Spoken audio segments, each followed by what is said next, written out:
privilege in prayer only gets better because the story of Scripture is not simply about a bunch of servants petitioning a king,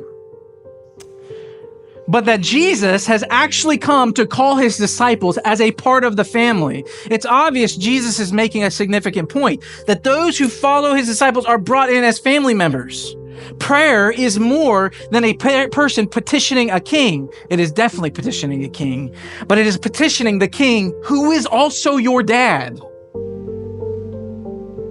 I use this example every single time I talk about prayer, but it's the best example of prayer in the Bible, so I'm going to use it. And I know it's not directly about a child and a father, but the imagery I think you'll pick up, and it's Esther. The book of Esther has the best example of prayer in it. You remember the story of Esther.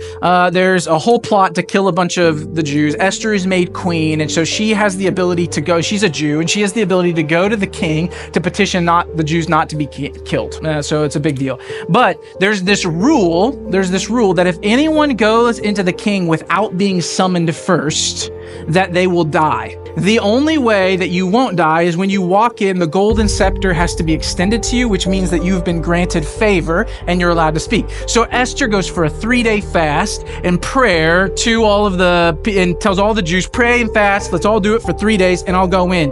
And then we're going to see if I die. And there's a scene where Esther walks into the throne room, and into the throne room, the king comes and he sees Esther and he is delighted by her. And so he reaches out his staff and says, Esther, ask for whatever you want, even up to half of the kingdom, and I'll give it to you. Now, when I think about prayer, that's the image I think of.